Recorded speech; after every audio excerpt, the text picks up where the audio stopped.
please stand clear of the doors. Por favor, manténganse alejado de las puertas. To those guests who've just joined us, welcome. Our next stop is the Magic Kingdom.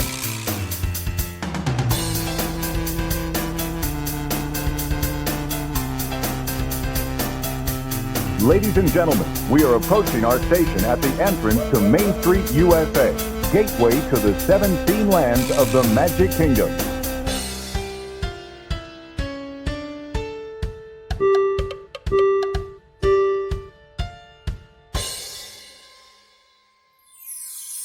Welcome aboard the Monday Morning Monorail podcast. This is Justin Monorail, and I think that energy may have caused whiplash to my two podcast co-hosts because it sort of came out of nowhere. It surprised even me.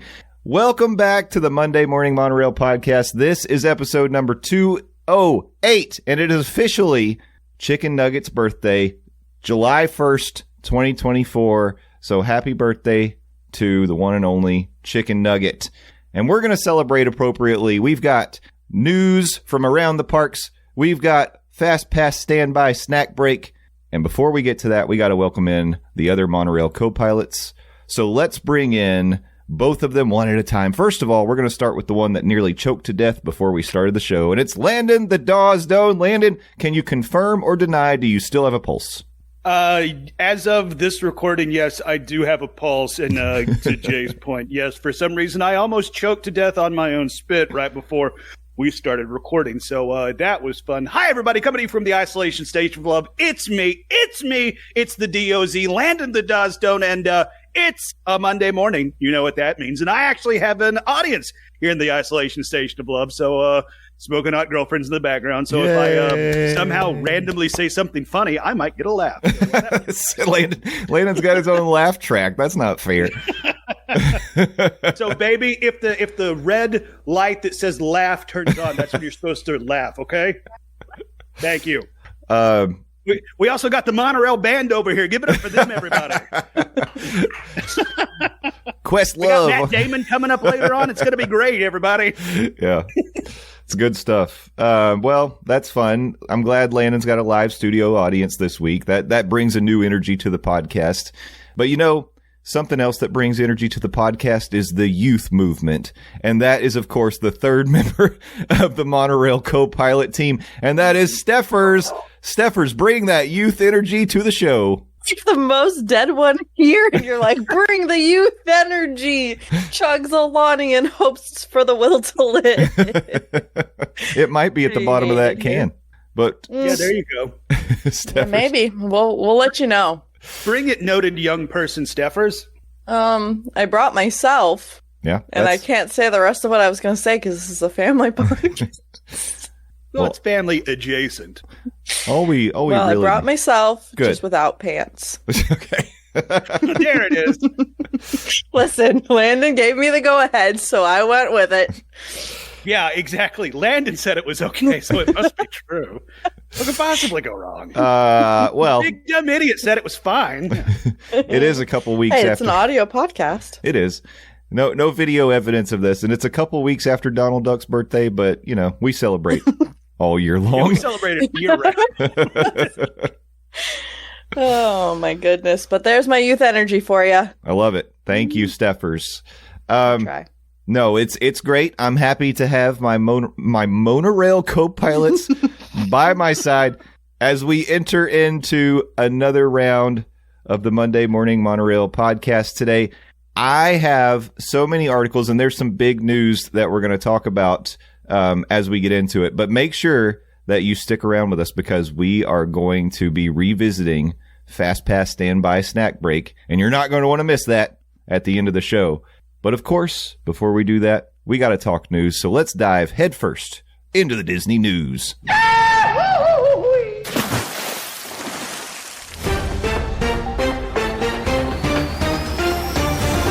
That's right, dreamers. We have collected articles from all around the internet and pulled all the headlines about the Central Florida theme parks that we don't think you should miss.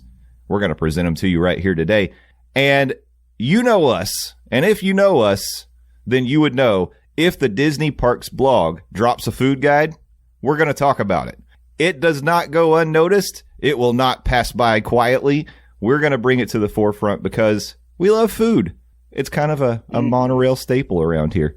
And this week... Yeah, we're not afraid to go out on that limb. No, we we won't. Food here on the Monday Morning Monorail. Food is good. We're pro food around here, and we're I would say pro tasty treats specifically. Most definitely. And I love it. So remember that when you cast your vote in this year's upcoming election. That's right. Vote tasty treats. Yep.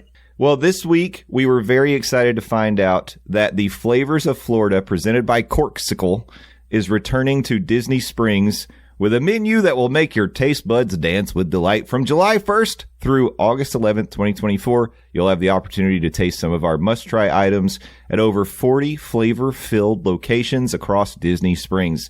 There's going to be a bunch of exciting things. I think one of the things we're most excited about is that Orange Bird, of course, is prominently featured on a lot of these treats because we're big Orange Bird fans around here. But, I mean, we're not going to dig into all the detail here today. I think that maybe it might be fun for me to go down there and try to eat my way around Disney Springs, and I can bring back some thoughts on some of these things. Oh, yeah. I'm not going to tell you no. Doing it for the people, Jay. You got to give the people what they want. Yeah, I mean, I try. Taking one for the team. I don't mind taking one from the team or for the team. He's a team player, y'all.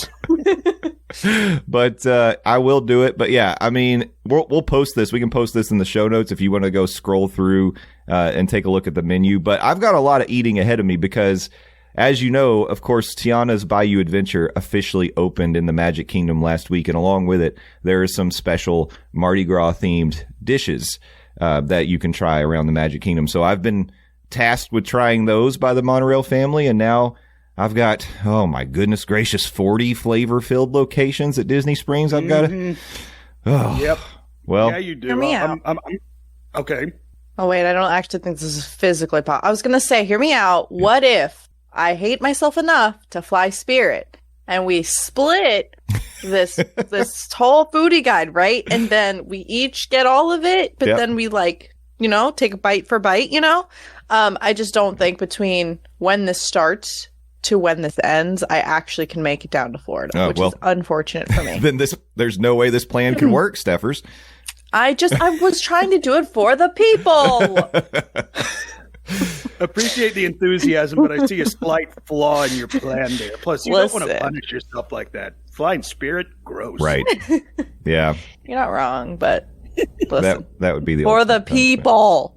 Yeah, we do it for the people. I just though did have a thought about this, and maybe it's something we should think about for next year, because since this is a Disney Springs thing and they seem to be bringing it back every year, maybe we could plan like a mini monorail meetup where we get together a group of people that can tackle all of this together, and we can spread out the responsibility. And maybe I don't know if we do it like a scavenger hunt or if we do it like we move together. Food challenge. Yeah. I think it's you spread out all you can carry, right? And then you congregate in one centralized area, right? Okay. And then together you just dive on in. But it has to be people who can hang, you know what I'm saying? Like, I might double dip. I might stab your food by accident. You just need to know. Together we will get this done. Family shares germs. Might stab you if you're not cool. Your food, stab your food.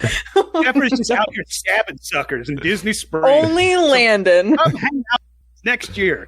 You might get stabbed. It's going to be awesome. Oh my goodness. I mean, scars are kind of like souvenirs that you get to keep with you the rest of your life. So. And you can always think about Steffers. Yeah. Just think about the cherished. I mean, like, getting stabbed is cheap compared to some of the stuff in World of Disney. I mean, you've seen the prices in there. That's a good point. I agree with you. Getting stabbed can be free, really. Now, the ER visit, not so free, but getting stabbed itself, totally free. I will say, we're not going through the guide, but there are a lot of a lot of drinks. So I think that kind of balances out with you drink a bunch and then you absorb it with the food, and then I think it could work. Just saying. I think so. We'll table this for next year. Oh, there is. Like speaking of a drink, I'm looking at the ganachery. They got a citrus bites. It's a dark chocolate enrobed candied orange peel and milk chocolate enrobed orange marshmallow with a crispy strawberry with a souvenir ganachery corksicle. Bless you. Yeah, that's a mouthful. And They're really leaning into the orange, and I respect it. yeah. Well, I mean, that's kind of the gimmick. It's the flavors of Florida, and Florida has a whole bunch Florida. Florida. All we eat in Florida is oranges, actually. That's so funny. And meth, too. and the bark Orange flavored orange flavored meth. Okay. That is not canon. I'll let everyone know. What are you talking about? That's listed under House of Blues. No. Meth. Wait, no, sorry. I read that wrong. My blog post is upside down. That's Crooked Can Sunshine Mango Lager. It's a clean, crisp lager with a hint of mango crafted by the renowned and local Crooked Can Brewery. Yeah. So, yeah. A lot of You could see how I got that mixed. Yeah. Correct. That's Obviously. Well, anyway, I do encourage you all to peruse the guide and make notes. Always go in with a plan, because don't be like Justin Monorail and commit yourself to trying all 40 locations in one day, because you might die. So don't do that. Yep. It's definitely a diet breaker, but that's how we live. Of course, after all, when you're at Disney, calories don't count. Hashtag calories don't count. That is true. Though I'm looking at Rainforest Cafe. One of the quote unquote new items they have listed: Yingling traditional lager. Great. What? Flavors of Florida. What? Yeah, and it says it was brewed in Tampa, Florida. That is not true. That is actually incorrect. That's very funny. Well, don't trust everything you read from the Disney food blog. Apparently not. The Disney Parks blog. This blog is built on lies, y'all. Yeah, and lies and disappointment. And I'm going to use that as a transition to our next article, because, Oof. Yeah, I mean, speaking of disappointment, over in the Magic Kingdom, we have a very sad development, and that is, of course, Tragic. It's tragic. There's a new menu at Sleepy Hollow, and now it's an all-day menu instead of separate breakfast and lunch dinner. It's all day. And here's what's happened. They are removing the fresh fruit waffle and the chicken waffle sandwich. And Steffers has a point to make. Well, you were about to say it. I will say they removed all of the full fruit situation, but they added Nutella banana waffle, which, although it is not the same as having all that fruit, I do think it would be more manageable, and we still get the Nutella on a waffle, which is what I was the most heartbroken about, because that's like my go-to. Like, that's such an easy breakfast that I think either you or the Dillos said something about. Someone said it to me, so I did that the last time I went. So, like, I'm really sad about it. But also that was a very hard thing to eat while I was walking, and I was like... Well, see, Steffers, I think, first of all, that was a Frank recommendation, because that's one of his go-tos. But I will say this, it's going to be even harder, because if you've seen the pictures of the new items, they're not in those folded waffles anymore either. It's a big, flat Mickey waffle. And then they put the stuff on top of it. So that's an interesting change. I don't really understand that. Because it was nice. It was nice that you could, like, if you wanted to. It was kind of a lot anyway. It was kind of hard to wield. It was. But you could at least fold it up and carry it with you and try to eat it while you walk. Yeah, treat it as a sandwich. But I mean, like, it was a lot to handle, but I mean, dang, they were good. They were good. Particularly that sweet and spicy chicken waffle. Like I'm not a fan of slaw, so I got it without. But I mean, that honey sriracha glaze. Yeah. So good. It was good. So good. And now they've replaced it with a Mickey waffle with sweet and spicy maple chicken. So again, it's less of a sandwich and more of, here's a waffle with a chicken on top. And the chicken has honey sriracha glaze and parsley flakes. I don't get it. I don't understand why. I'm going to be a grump here for a minute and say, why do we have to change? Why in this case? I mean, I guess it makes it easier on the kitchen that they have the all day menu and maybe. Yeah, I don't know. And I guess it's easier to make regular waffles instead of those big giant mohunkin waffles that they had previously? Question mark. I don't know. I've never made waffles one way or another unless it was an Eggo that I put into a toaster. But I mean, it is a bummer because those were really good. And like Stepher said, it's like that is a very quick, easy breakfast type item. You can hit, start your day, and head to whatever part of the park you want to start your day at and get your breakfast. I mean, you're still going to have options, but I mean, dang, like there are many trips to the Magic Kingdom that this was a part of and started. So to see these items come off the menu is a bummer. Yeah. It's funny. It's like we're taking these things away, but we're going to give something similar back to you, but it's just going to be maybe less good. I don't know. I need we need to try pictures them. of the new version of, because this article that we're using from WDW Magic doesn't have the pictures of what the new stuff looks like. But based off of what you're saying, like, I understand. I will say if the batter, hold on, let me be devil's advocate. If the batter's the same, like the vibe, like maybe the vibe will be the same. Yeah. I will say, though it was a messy thing to eat, it was still enjoyable. I wasn't frustrated like eating it. It was just like, oh snap, crackle pop, let me catch this before it falls out of the waffle. It was just one of those things. I've never had the chicken. It's great, so Steffers. Yeah. It was great. I can't say. Oh, they just made it different. Huh? They made it mapley. They made it different, yeah. And on a different waffle. Like you said, there are going to be similar options still on the menu, but and not to say that chicken and waffles is a bad thing, because if you've had chicken and waffles, that is a killer combo. But at the same time, it's like removing those giant crispy waffles. I don't know. Yeah, I know. Like this has to be a cost cutting issue, doesn't it? I think so. Yeah, I think so. But they're still going to charge you almost $12 for the Mickey waffles with a sweet and spicy maple chicken. So I mean, you're still paying for it. And then I look at like, ooh, a hand dipped corn dog, $11.50 for a corn dog. Oof, those are like SeaWorld prices. Like that's a lot for a corn dog, I have to say. It better be one of them footlog monsters. Yeah, and even then, it's like I don't know if I'm dropping $11.50 on a corn dog, but it comes with house-made chips. Those chips are pretty good. If you go to Sonic and spend $11.50, you could get 10 corn dogs. Like that's just you could. Yeah, believe me, I've done that a time or two. And boy, did I pay for it afterwards. Oh man. Well, you know, I'm willing to try these things. I still think I'm sure that they're going to be good. I preferred the chicken waffle over the fruit and berry waffle personally. I'm glad, you know, that we still have options that are similar. So I'm willing to try it. I just wanted to be grumpy for a minute and be sad that change is happening for what appears to be no reason other than, like you said, Landon, maybe cost cutting. So I agree. agree. You are resident Disney grump. So I'll be grumpy today. That's right. Steffers is sleepy. Can I be dopey? You can be dopey.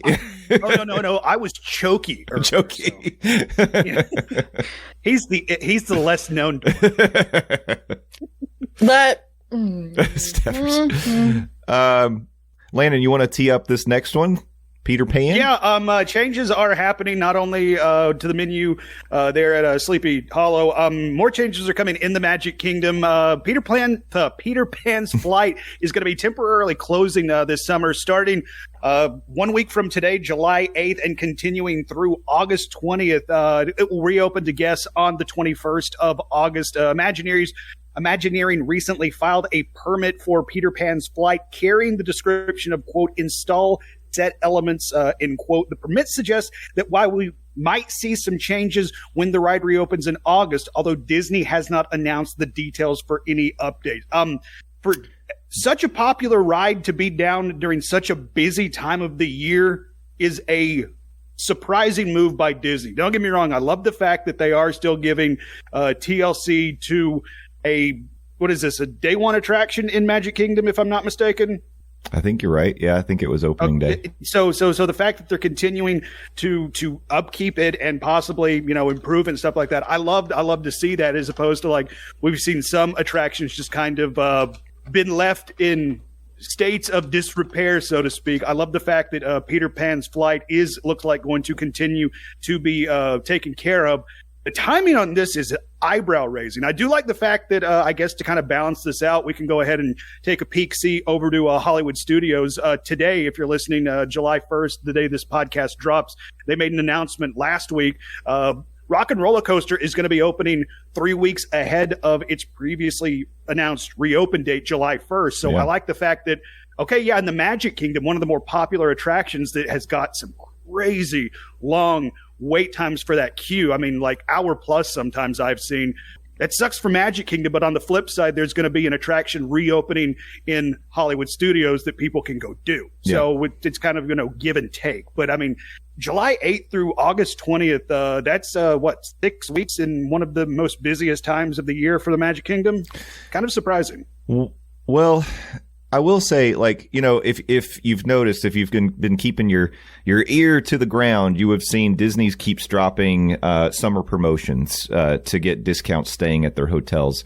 And it does seem like there's going to be a bit of a lull in the mid-summer months. I mean, some people do avoid coming to the parks because it's really the surface of the sun during that period of time. Don't get me wrong. It's still busy, but relative to the holidays or July 4th or Labor Day, those are going to be your peaks, but you do have this bit of a lull. So I think they're trying to take advantage of what is quote unquote a little bit of a slower time, but it is a long period of time. And I guess, the question is, it's very interesting. And this WDW Magic article that you were referring to, Landon, kind of teased this up. Mm-hmm. The question is it going to change story elements in the ride? Because, as we know, Disney's been making changes in the parks to be more sensitive to people of all types of backgrounds and cultures. So could it be possible that this change is going to be maybe removing the Native American depictions in the ride? I don't know. That's conjecture on WDW Magic's part, but I think it's a fair question because I know that I'm speaking for all of us here. We don't go stand an hour and a half to wait for Peter Pan's flight, but I will tell you, when I've ridden it, that part does make me kind of still raise my eyebrows that it's in the ride. We all get it. It's in the movie. We've seen it. It's in every version of Peter Pan. You see the Native American depictions, and it's not great in the cartoon, to say the least. But it is a little bit of a surprise that they haven't done something about that in the ride. So it could happen. And again, I'm not saying that is a bad thing, because I am always on the side of, if something can potentially be hurtful to a marginalized group of people, and we can make it better, then why not? Absolutely. So that may change. It may not change. I don't know. It just seems like it's sort of a weird holdover from the old days. Don't you think?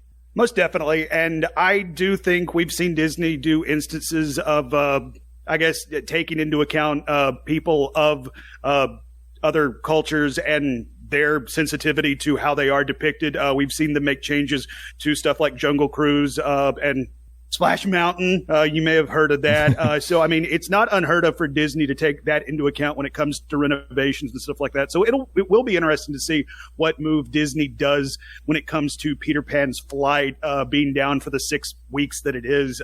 Because, like you, Jay, it's like, I enjoy Peter Pan, but every time I go through there, it's like, that does kind of stand out like a sore thumb. Yeah. It definitely gets your attention. So, and I'll say this. If they make that change, people will complain about it, and then a year from now, no one will even care. That's what happened with Jungle Cruise. So it'll be fine. I guarantee you, before I mentioned Jungle Cruise, there were some people out there that completely forgot that happened. Yeah. And we're doing the job of bringing it back up so we can make you mad again. You're welcome. Oh, also, I wanted to say, just so people don't jump all over us, because, of course, we are like a beacon of truth and facts. Peter Pan's flight opened 2 days after the park opened in 1971. So it wasn't a day one attraction. It was a day 3 attraction. Well, I'm sorry I let you guys down. This will be my final episode. Screw it. This is my last news article. I'm just going to go ahead and bow out. It's been fun, right? I give you one article, Landon, you totally screw the pooch. I destroy our journalistic integrity. This is why you don't let Poochie drive the monorail. Oh, man. Well, anyway, we'll see. It'll be back in time for, like I said, the Labor Day holiday, and I'm sure we will hear when the ride reopens, what the changes will be. So I'm looking forward to that. Speaking of holidays, big announcement this week, because officially we were halfway to the holidays, and Disney has officially announced that Jollywood Nights is coming back. Now, we knew this. We based on speculation and seeing that they were posting jobs for performers for Jollywood Nights, we knew it was coming back.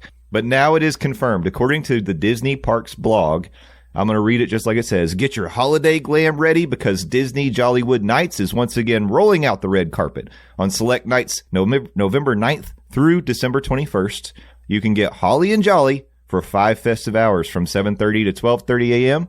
during this limited capacity, separately ticketed event. Now, based on some of the notes and some things that I've been reading, they are making adjustments to this year's event. In fact, they are relocating one of the it was like a musical stage. I think it may have been in the Hollywood Brown Derby last year, and now they're moving it to the Animation Courtyard. It's the Holiday Fiesta in La Cala will move to Animation Courtyard. I think that was in... Yeah, okay. So Jazzy Holidays at the Hollywood Brown... Oh, no, I'm wrong. The Holiday Fiesta in La Cala will move to the Animation Courtyard, and there you'll be able to spot Jose Carioca and Panchito from the Three Caballeros. Meanwhile, the Twilight Soiree at the Tip Top Club located in the Tower Courtyard will have you dancing throughout the night.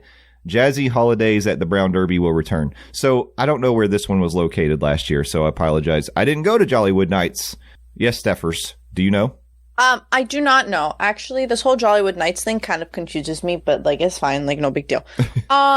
This is not even relevant, but it's relevant. Does anyone else think, if you look at the merch that they have for Jollywood Nights, think that it's giving the little time person from Loki? Oh, yeah, kind of. Yeah. Oh, yeah.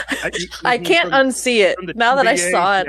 Yeah. Like, I can't unsee it. And it had nothing to do with anything important about Jollywood Nights. It was just a fun fact that I thought I'd share. You're referring to Ollie, the most dapper gingerbread man in Hollywood. Yes. Ollie might be related to... Miss Minutes? Miss Minutes. I couldn't remember. I haven't even seen season 2 yet. That's not 3, whatever season we're on. It's 2, and I'm with you. I got to finish season 2 of Loki as well. And I got to do it for Deadpool and Wolverine, because I think there's going to be some tie-in to the TVA to that. That's just Landon speculated about MCU and MCU adjacent movies. Back to Jollywood Nights. We might not know this off the top of our head, particularly since none of us attended.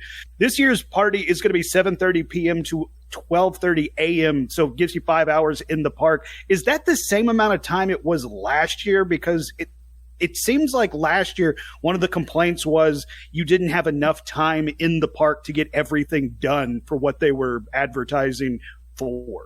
That is a great question, Landon. I assumed that it was the same amount of time, but maybe I'm wrong. Maybe last year it was like 8 to midnight or something. So maybe it is a little bit expanded. The fact that they point out 5 festive hours makes me think maybe they did expand it a little bit, but I don't know that for sure. But this year I think it's going to be just as challenging to try to do everything, because not only are they bringing back a lot of the entertainment, they're also adding a new show. There's going to be on Hollywood Boulevard a dazzling skating spectacular set to your favorite holiday tunes. That'll be cool. And there's going to be 20 unique character experiences at this year's event. Yeah, I saw that. That's pretty awesome, and some really cool characters as well. I mean, they're advertising Bo Peep, Lotso from the Toy Story franchise. If you're fans of Tailspin, like I was growing up on coming home after school, the Disney afternoon cartoons, Tailspin's versions of Baloo and King Louie are going to be out there meeting and greeting. Hell yeah, that's what's up. I think that's part of what's cool about these after-hour ticketed events. Yes, they're pricey as hell, but at the same time, you can meet some very cool, very unique characters, or you can meet these characters like Mickey and Minnie that you see in the park all day, but in their holiday get-up or unique outfits. I think stuff like that's cool. Yeah, I agree. I'm excited to see that Tim Burton's Nightmare Before Christmas sing-along is going to be back this year. I'd like to check that out. Oh, and if you're having trouble swallowing the high ticket price of Disney's Jollywood Nights, don't worry. You're not going to walk away empty-handed, because upon exit, each guest will receive one sweet treat created by Wonder Maid. Wow. I'm sure that'll make it worth it. Yeah, that'll make it worth it. You get some swanky holiday celebration. Absolutely. Yeah, with a sweet treat. One. Again, that's November 9th through December 21st on select nights. Yeah, 13 nights. Go to DisneyWorld.com/Jollywood. Yeah.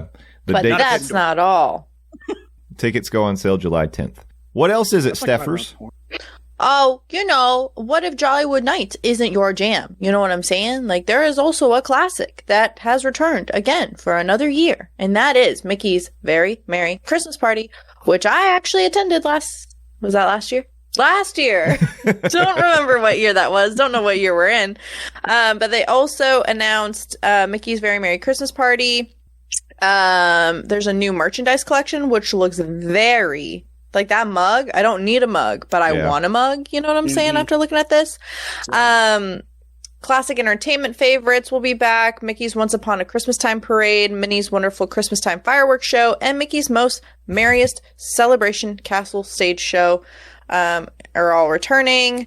There's still delicious complimentary cookies and cocoa. And the party will run November 8th, running select nights through December 20th from 7 p.m. to 12 a.m. Guests of select Disney Resort hotels, Walt Disney World, Swan and Dolphin hotels. Why doesn't that count in Disney Resort hotels? Why is Swan and Dolphin? I could tell you offline. Should I say it now? People probably know this. That technically the Swan and Dolphin are not owned by Disney, but they get the Disney perks because they're on property. Okay. Well, and Shades of Green, y'all resort peeps can purchase tickets starting on July 2nd, which is tomorrow if you're listening to this on drop day. So good luck. May the force be with you. All other guests' tickets will go on sale on July 10th. Is that not the same day that Jollywood goes on sale? Yeah. It is, in fact, yes. Yeah. Oh, okay. Well, good luck picking and choosing what you want to do, y'all.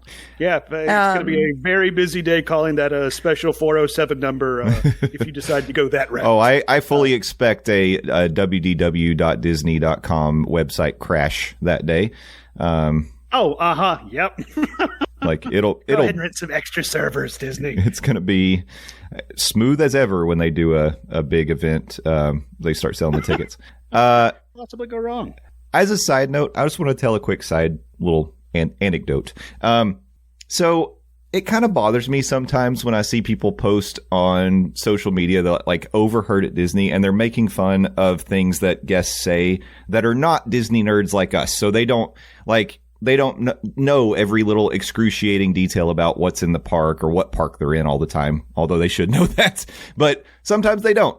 And I feel bad about making fun of people like that because I'm like, well, you can't expect everybody that goes to Disney knows everything like we do, right? So I feel bad making fun of them. But I do have one story about the Very Merry Christmas Party where when I still lived in Tennessee, I had a coworker that was very excited because she was going to travel down to Disney for the holidays. And she, as a special treat, was going to buy tickets for her family to go to Mickey, or she called it the Very Mickey Mouse Party at Christmas time. And I was like, oh, really? The Very Mickey Mouse Christmas. Great. I hope you enjoy that. That could have been worse. They could have said the Mickey Harry Potter Wizarding World I know. Disney Parade. It's a minor thing, but it stuck with me, and I'm a hypocrite because so I laughed in my heart. I laughed inside at her mistake, and I did not correct her because I didn't want to be like, actually, it's the Very Merry Christmas Party as I push my glasses up on my nose. You're very so cute funny. name, though. The Very Mickey Mouse Christmas, yeah. We should totally sell T-shirts with that, and then we can get another copyright strike. Exactly. It's fun being hit with a cease and desist, yo. Also, returning this year for the Very Merry Christmas Party, everybody's favorite thing, fake snow on Main Street. Yeah. I love that. It's great. The Snope. Yeah, because of course it's going to be 80 degrees when this party's going on starting on November 8th. So it's a good idea to get all the guests gathered on Main Street and then soap them down. Yep. Mm-hmm. And honestly, there's probably some guests that could use it. Yeah. First time soap's touched them in a month, probably. Well, in addition to the Jollywood Nights and the Very Mickey Mouse Christmas, we're also going to have the Epcot International Festival of the Holidays presented by Advent Health over at Epcot starting on November 29th through December 30th. And I love that one because my favorite thing to do is to do the cookie stroll through World Showcase and eat all the cookies, just like I'm a Disney cookie monster. I guess Cookie Monster is part of Disney, right? He's a Muppet. But yeah, He's a Muppet, yeah. That's a fun thing to do if you've never done it before. And then at the end, if you complete the cookie stroll, you get a special cookie. Because who doesn't want to eat another cookie after you eat like 18 cookies? Wait, What? hold on, pause.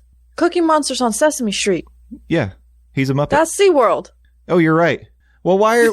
Gosh, Okay. we're the official podcast of You are SeaWorld. correct. You are correct. Cookie Monster's a Muppet. But then I was like, wait, but he's on Sesame Street, and we don't have rights to Sesame Street. Oh, well, no. as the official theme park of SeaWorld, we do have rights. So, like, I get where you were confused, but I was like, that's wrong. That's not a Muppet Muppet. That's just a Sesame Street Muppet. You're right, Can't blame Stephers. Poochie on that one. No, now, great. Our title of official podcast of SeaWorld 2024 is going to be stripped from our hands. No. It is just you were bleeding the two together in perfect harmony because SeaWorld is always top of your mind. Thank you. Steffers, Without is this one of those bringing famous Wombo combos you're always talking about? Yes, exactly. Wombo combo. Just let it happen, Landon. Can I get a Wombo combo with a large Diet Coke? Would you like to upsize that for another $1.50? Yes, Yes, exactly. please. $1.50 in this economy? You're crazy.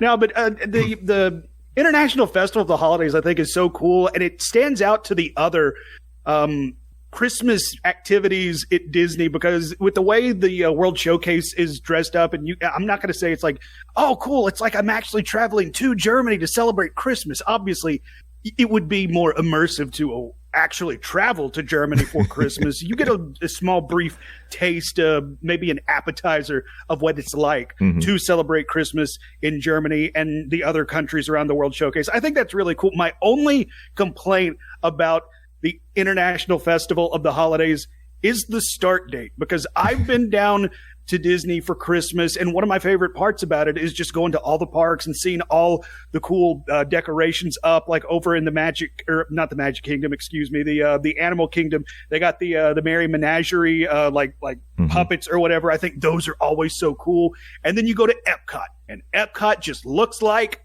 Epcot. There's not a bunch of Christmas decorations, and it's like, okay, it's cool to be at Epcot, but I want like a Christmas tree everywhere. I want like stars and tinsels and stuff like that.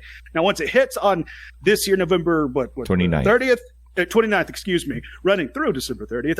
It looks awesome, but it's just kind of jarring if you've been to all three parks and it's all, deck the halls with boughs of holly and Santa Claus and Mickey Claus is everywhere and Christmas trees as far as the eye can see. And then Epcot's just like, yeah, hey, what's up? I'm Epcot. Yeah. Until November 29th hits. Yeah. Then it gets in on the fun. That's my only downside question mark about the International Festival of the Holidays is they really, really wait until it kicks off to get into the Christmas spirit. They do. Yeah, I agree. But, at the same time, there is the other side of the argument is that maybe the Magic Kingdom starts too early. Be like first. Oh yeah, that is most definitely true. Yes, yeah. So, I mean, they practically start putting up those decorations during the last not so scary party. Oh my gosh, it's true. Like, yeah, you start taking out the Mickey shaped pumpkins and they're bringing in Christmas trees. It's pretty wild. So, but anyway, the parks are fun. At the holidays. And of course, International Festival of the Holidays means the Candlelight Processional is coming back. So as of this time, we don't know the celebrity guests who will be leading said Candlelight Processional, but as they are announced, we will pass those. Of course, yeah. Still something I haven't done, and I feel like I probably should at some point. So this year, you're thinking about doing Jollywood Nights. Do you think this might be the year that you also do the Candlelight Processional, or is that going to be something you're going to hold off on? Maybe. We'll see. I definitely would like to do it like a meal package so I don't have to line up and wait for a spot. I think that's the way to do it. Do the little dining wombo combo. Hey, I got one in too. And then you get the reserved seating. So I'd like to do it that way if I'm going to do it. But I'm not eating at Coral Reef. I refuse. Yeah, I don't blame you. There are better options when it comes to those dining packages. So aim higher than Coral Reef, y'all. Yeah.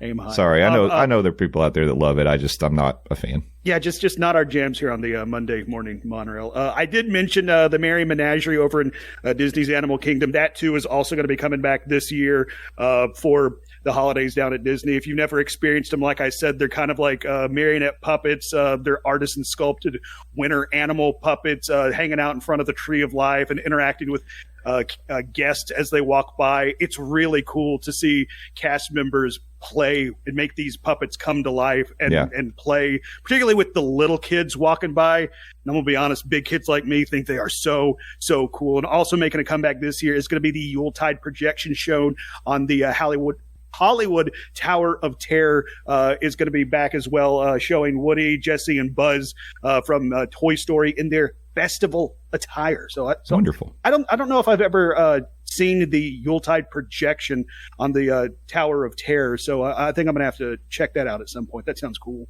Yeah, it is good. I like it. And speaking of the Merry Menagerie, I just wanted to mention you said big and small children alike love those marionettes, and I have to agree. I mean, even the big polar bear that's operated by two humans that you can clearly see inside of the polar bear, like when it walks up to you and it starts like looking at you, you want to reach out and pet it like it's your natural instinct. Yep. Just like you would if you saw a real polar bear, you'd want to reach out and start petting that polar bear. No, just don't do that. Don't do that. Lawyers that we have to say legally, do not touch polar bears. But really, like the penguins come up to you, the polar bear, like it's so much fun, and it brings a lot of life into that Discovery Island area. It's so cool, so unique. It is. It's very, very good. I highly recommend. I almost called it Animal Planet. Animal Kingdom looks really cool, dressed up for the holidays as well. It does.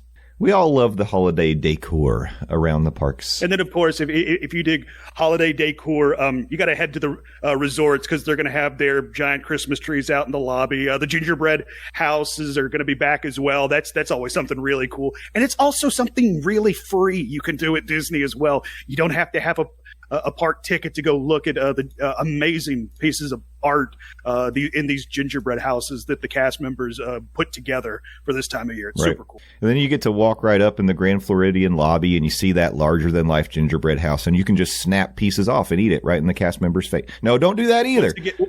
Once again, I'm being told by our lawyers we cannot put that out there. We are a fountain of great advice today. We really are. Please note that the reflections of these two co-pilots over here does not reflect Stepher's brain. Please note. Yeah.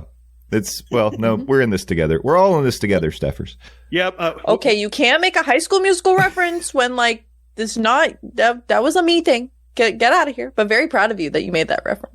Thanks. I'm growing on you. What about if I say we ride together, we die together? Oh, that's okay. That's us. That's our gimmick. That's perfectly okay. Okay, I think it's time. We've been having a great time enjoying the holidays here in July 1st. I think it's time we talk about the big news of the week. We've put it off long enough, and it's mostly just because I don't even know how we're going to discuss this. But it ties in very well with our final segment, FastPass Standby Snack Break, because Landon's going to update. Boy, does it! Wait. Then we should... Oh, okay. Never mind. I guess we take a whole break in between. Never mind. There's one more thing. Should we do the smaller thing before we go to this big thing? Oh, are you talking about Rock and Roller Coaster? Because we talked about that. Landon brought it up already. Yeah, I briefly mentioned it when we were talking about Peter Pan, how, Peter Pan's going to be going down for 6 weeks. But Rock and Roller Coaster, they made the announcement last week that originally it had a reopen date in late July. Let me see if I can. Originally, July 27th. July 27th, but they made the announcement that it's now going to be open July 1st. If you're listening the day this podcast dropped, that's today, y'all. So if you're in Hollywood Studios, you can go check out Steven Tyler, the boys in Aerosmith, and get on that stretch limo and get some backstage passes, y'all. Rumor has it that if you're not a big Aerosmith fan, that you could actually listen to the Monday Morning Monorail podcast in your earbuds while you ride the Rock and Roller Coaster, and it syncs up perfectly. It does. Perfectly. Landon chokes. We are not. When you do when you do the launch right at the beginning, that's right when Landon chokes on his own spit. It's like perfect. But please note, we are not responsible for any AirPods lost. Also true. I feel like we should have led with that before we tell people to listen to the podcast on a roller coaster. Okay. Listen, better get idea. like over ear headphones. Over ear, or just play it out loud on your speaker on your phone and turn it all the way up. Yeah, that won't be obnoxious or anything. No, It's like in your backpack. If you do listen to this out loud on the speaker through your phone, and anybody else is listening to this, hi, my name is Frank Cardillo, and you're listening to Dillo's Digs. So, yeah, hi, I'm Frank. She's Jen, and the other one is the Mouse and More podcast. Adam. Yep. Okay. Deuces. All right. Let's talk about this.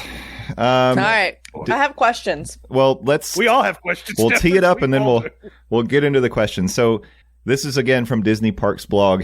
Big announcement, big changes. Just as all of us were getting used to using Genie Plus and navigating around I say all of us, but I'm really talking about me, getting used to using Genie Plus and navigating around the parks with our Lightning Lane and individual Lightning Lane and all this. Disney came out and said, hey, remember Genie Plus? That was fun. We're doing something new now. And Genie Plus services on July 24th will now become Lightning Lane Multipass. Thank you, Fifth Element. And Lightning Lane Single Pass. Now, as I describe this, it may sound very familiar to you. So just hang on to your butts. Here's how it'll work beginning July 24th. Lightning Lane Multipass. When you purchase Lightning Lane Multipass, you still have to pay for it. It's not free. You still have to pay for it. But you get to do it in advance. You can make 3 Lightning Lane selections in a theme park in advance of your visit. You'll also be able to choose available times as you make your selection. On the day of your visit, once you use a selection, you go back in the app and you make an additional selection. So I don't know if you remember, there used to be this system where you could book 3 experiences in advance of your visit to the park. I don't remember what that was called. What was that called, Landon? Something pass. You were able to quick pass. It was like something like that. Fast. I think it was FastPass. FastPass. Yeah, there it is. Okay. FastPass. We got there. FastPass, y'all. It's FastPass, but you have to pay for it. The difference is, in the old system with FastPass, you had to use your first 3 before you made your next selection. In this one, once you use your first one, you get to make an additional selection, which I actually think is better. Yeah, I do like that change. Yeah, that's a good change. And getting where you have to pay for it, I don't necessarily like that change. I don't love that.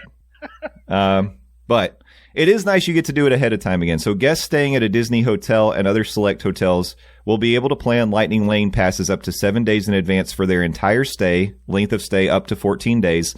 All other guests can plan up to 3 days in advance. So just like it was before, the locals, the APs, if you don't have a Disney resort stay or you're staying off property, you get the 3 days in advance. So the people in the resort have access earlier, which they should. Totally fine with that. Yeah, if you're paying that premium to stay on property, you should get something for you putting your skin in the game. Yeah. I think it's cool, too, that basically what I've read is you will be able to see the available times for the attractions before you make your purchase. So that's good too. Yeah. Okay. Yeah. So particularly if you aren't staying on property and you only have that 3-day in advance window, maybe it's like on the day that I'm going, all the times for the attractions I want, none of them really look good. Maybe I'd be better off to save my Disney dollary dues for something else. Exactly. Yeah. Now, the Lightning Lane Single Pass is going to work very similar to individual Lightning Lane did previously. You can secure a time to ride one of the most highly demanded attractions, but now you can make that purchase in advance as well. So I think it's great. Like, honestly, this is better. I'm not going to say it's better than FastPass because FastPass was much better than this because it was free. Yes, it was. So free is better. Free is the right price. But, I mean, I say free, quote unquote. You're still paying a huge amount of money to go to these parks, so it's not technically free. Yeah, I had somebody get it. Well, technically it wasn't free. You had to pay for it in your ticket. You know what I meant. You know exactly what I meant. You know what you're doing when you said what you did. Never mind. I'm not getting into it. Well, but I know that other people might feel that way too, I guess. But it's just now there's an even additional added cost to be able to get, to the Lightning Lane. So Steffers. I have multiple things to say. Yep. You get to say one. Pick one. Okay, well, then it's a question. I'm going to ask a question. Listen, you only can pick one. Just kidding. So as the devil's advocate that I'm trying to be, would you rather... Oh, I love would you rather. Well, it's one of those things where it's like, would you rather be more incentivized to stay at a Disney resort to have, quote unquote, it included in your stay? Or would you rather it be this sort of system that they're moving to now? Obviously, the ideal situation is we get free FastPasses, which unfortunately is not the reality of the situation. But you're saying, like, well, what if it was like if you stayed at a moderate or deluxe, you got a discount on the multi-pass or something like that? And if you stay value or off property, then you pay the full price or something. I don't know. Like, I think that's an interesting idea. Or because I mean, I don't think they're ever going to go back to this is just included with what you get, because they've already. I don't think so. You know, they've gotten the taste of we can make people pay for this. Like, they're incentivizing it in terms of the amount of time before your trip that you could, which is great, fantastic. Because as a planner, like, I thrive on that. Right. I just think, and I know not everyone can afford to stay on property, so in my head, I just feel like giving an additional incentive. It's like, hey, you're already spending $300-$400, however much Disney dollar dues on staying on property. In addition to you being able to book this in advance, like if you sign up for it when you book your stay, you can get a discount of XYZ when you kind of, I don't know. Yeah, that's just my thought. I know what you're saying, and I totally agree. I think that makes sense. Now, one thing to note is that when you do enter the window where you can purchase your Lightning Lane multi-pass, that window starts at 7 a.m. So we're still doing the 7 a.m. thing. So if you are staying on property 7 days before your stay at 7 a.m., all these sevens, you get to log in, buy your multi-pass, and then make your selections. And then it says, because I'm reading it, we've got a blogmickey.com article that has an FAQ. It says, because the purchase of Lightning Lane multi-pass product and initial selections are done the same time for pre-arrival, the 12 a.m. midnight purchase time frame for Disney Genie Plus goes away when the multi-pass rolls out. Of course, you'll be able to purchase and make selections at any point after 7 a.m. of your first day of eligibility, but you're just running the risk of some of the time slots that you wanted being snapped up. I'm a very visual learner. Yeah. So I get the concept of this, but this applies across the board, right? This is Walt Disney World and Disneyland. Yeah, they're going to do it at Disneyland so too. I pre-purchased Genie Plus for my trip to Disneyland coming up in a couple months. Oh, actually coming up in a month. Look at me go, y'all. That's exciting. So like I pre-purchased it, but when I log on to Disneyland's like portal website, like how, we always make plans or whatever, there's no like clear distinction on there that it says that I have purchased it already. It's just when I go to purchase it, it doesn't let me do anything. So I'm very interested how it all will look, because I've used Genie Plus at Disney World. Obviously, if y'all have heard like 10,000 podcast episodes ago, I'm not a fan of Genie Plus, at least not in Walt Disney World, but I hear it's great at Disneyland.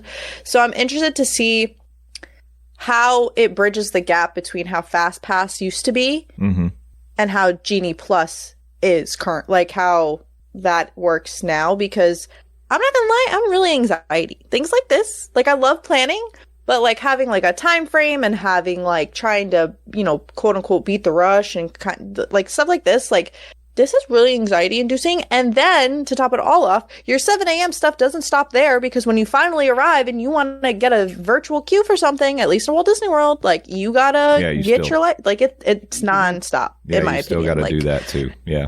Which is fine. Like I wake up at 7 anyway, but like I'm stressed, low-key stressed.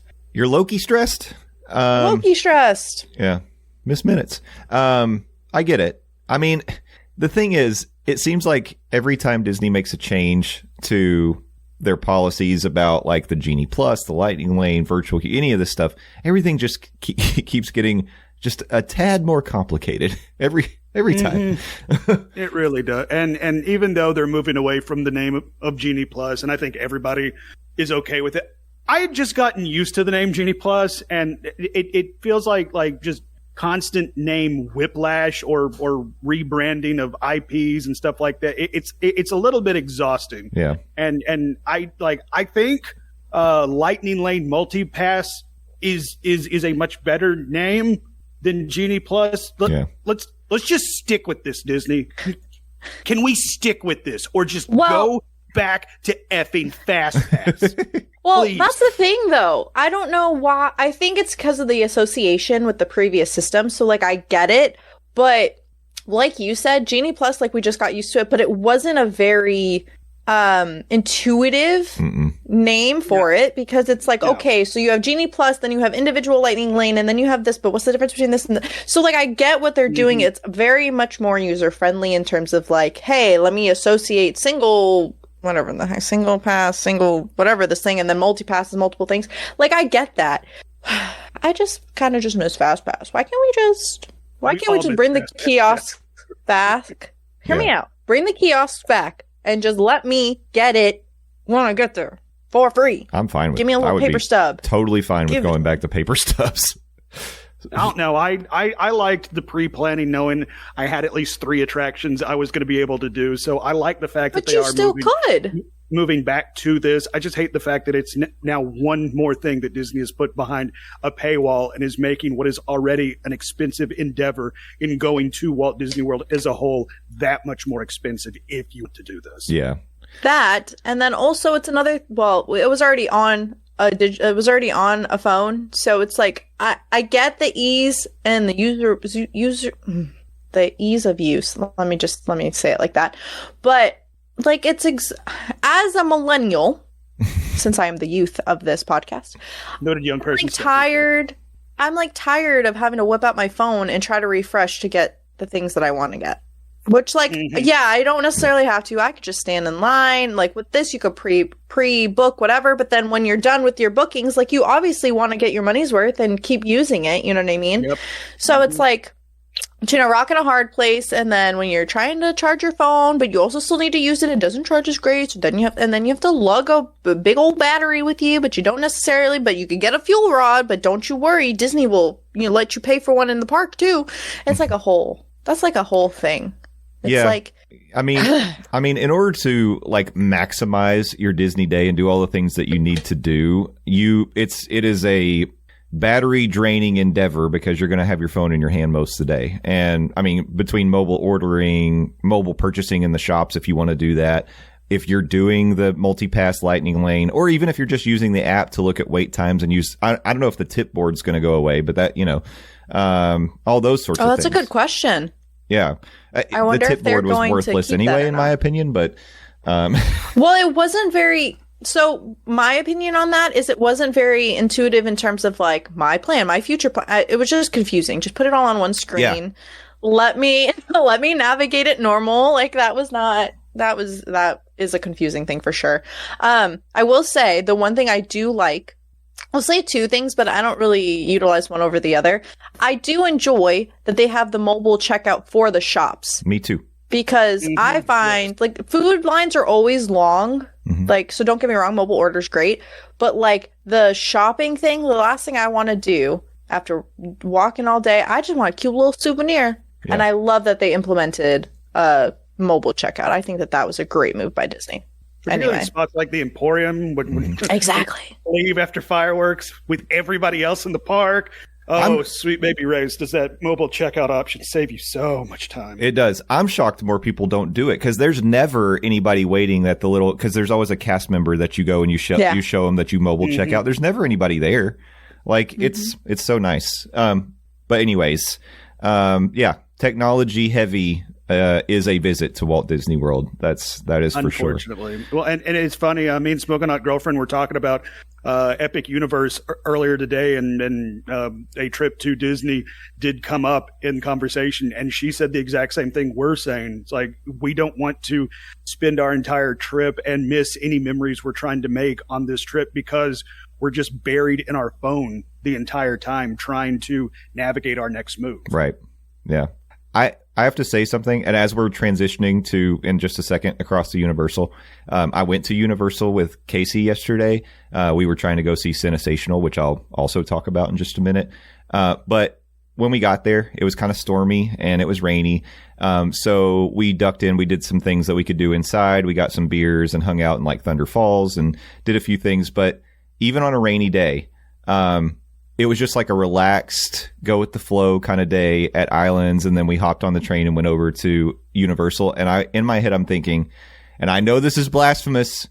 I'm going to get roasted for saying this, but I had such a like relaxed, fun day at Universal that I was like, this is better than my last several Disney visits. Like, it just was. I was going to get mad. No, like, I was ready to like yell at you. No, I was like, because if you want to like use the Universal app and do all that stuff, you can, but it's just not necessary. And of course, we've got our Premier passes, so after 4 we get the Express included. So we took advantage of that, and we were just we met up with some friends for Cinesational, and I was just saying, man, the gap between the experiences is growing, like between a Universal experience and a Disney experience. And I'm not saying I still love Disney, I still love it, and I still go and have, as a local, I can go and enjoy my day there because I don't feel like I have to go ride a ton of attractions or anything. So I can have a great time at Disney, even on really busy days. I'm thinking, I guess I was applying the thought process to, if I was coming from out of town, that the day that I had at Universal yesterday could have been very similar to someone who was just in town for the weekend, staying at, Cabana Bay or whatever. At Disney, you would have been, I think it just would have been way different. I don't know. Maybe this multi-pass and single pass and all of these changes, when they get implemented, they sound complicated. Once we get the hang of it, I'm sure it'll be fine. And maybe it helps with some things because people are pre-planning. They know their attractions. They can plan their day better instead of being panicked on day of. I don't know. Roast me in the comments. I'm just saying right now, if I turn my brain off, I'm just I can have a fun time and relaxed time more easily in Universal than I can at Disney right now. My question is, go ahead. I was going to say, if you didn't have the Premier Pass that gave you Express after 4, would you still feel the same way? Food for thought. You don't have to answer that right now. I feel like you're in a privileged position, and anyone could buy the Premier Pass, so I'm not saying like it's an exclusive thing.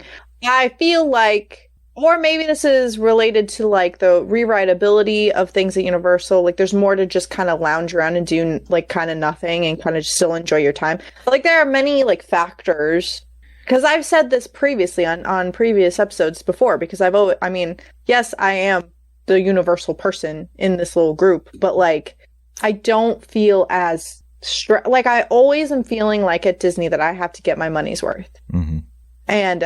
And it's like higher stakes. Like to me, it's like a internal pressure I put on myself. Like obviously you can have a great time at Disney without stressing out over doing XYZ thing. But like, I just wonder if that's like a factor in why you're saying it's a more relaxing experience, or like in general, you're just, the vibe is overall just a better time for you. I can respond to that, but first I'll hold on to my response and see if Landon, were you going to make a point or have a similar question? Well, I was going to comment on something you said, and I guess piggyback on something Stepher said, because I'll say the same thing. Whenever I'm in Disney, I want to get the most bang for my buck. I want to get my money's worth, and I feel like to do so, you do have to be buried in the My Disney Experience app. And Jay, to your point, I don't think that's necessarily the same over at Universal. It's like, until you mentioned it, it's like, I honestly kind of forgot that Universal even had an app. and I still have that downloaded on my home screen on my page, on my phone. So I'm aware of it. I have it. But I think that speaks to just how different Disney and Universal are right now. It's like to truly get a quote unquote big time Disney day, you do have to really use and kind of know how to use the My Disney Experience app. And I mean, yeah, you can still go down there and have a good time, but if you don't mess around with the app, there's going to be stuff that you're going to miss out on. And going back to the multi-pass stuff, we didn't even touch on the fact that attractions are now broken up into tiers. Yeah. Well, that's how they were for FastPass too. So that's going back to the old system. Once again, going back to FastPass. Yeah. Yeah. And I actually suggested pre-recording, Landon, I suggested to Steffers, it might be fun in future episodes to kind of go park by park and talk about what our approach would be to making our 3 pre-selections. I think that would be a fun thing to discuss. I like that. I like that. I do want to note there is one difference to FastPass, or the way things were, and tiers of attractions. Certain attractions in each park are not available for the multi-pass, and you still have to buy those fun Lightning Lane single passes. Yeah, so. yeah.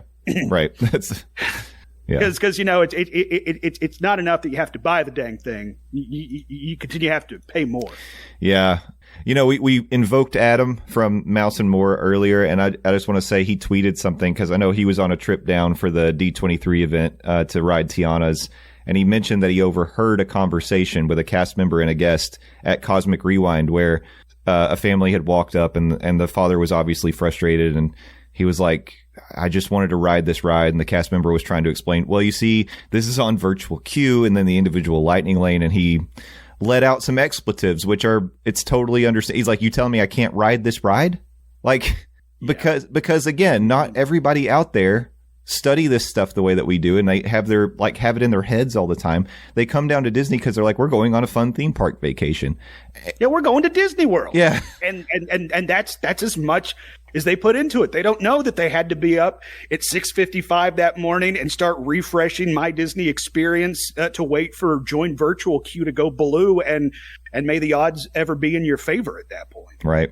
So and speaking of Guardians of the Galaxy, it's like, why the hell is that still on virtual queue only? like I don't think there's any reason that should be a virtual queue exclusive ride at this point. No, it's time to loosen that up. I think. Yeah. So anyway, coming to a future episode, we'll do our strategies for multi-pass, and we'll call those the Fifth Element episodes, and that'll be fun. I like it. Yeah. So okay, now. Anything we want to say closing before we transition away from Disney? Just I want to make sure we get our last word. Oh, I want to answer your question, Steffers, because I didn't do it. Let me go back to that. So my response to your question is I don't have to think about it because I did buy the Premier Pass, so I get this benefit that I don't get at Disney, which is, I don't get any exclusive other than pass holder previews, I guess. I don't get any exclusive access to attractions because I have a certain type of pass at Disney. At Universal, I have this pass. It's part of the stakes, right? So and everybody, you're going in, every theme park in the world has some version of Time Saver, Express, whatever it may be. So if you're a family traveling from out of town and you haven't done a lot of your research and you don't really know what you're getting into, you can still go to Universal and be like, oh, it's a busy day. The lines are long. I could go buy Express right now. And, and it's that simple. And guess what? Now you get to ride the rides. And I don't know. I mean, I realize, yes, I am speaking from a privileged perspective of having that Premier Pass, and that makes it easier. But also, I don't even have an option like that at Disney.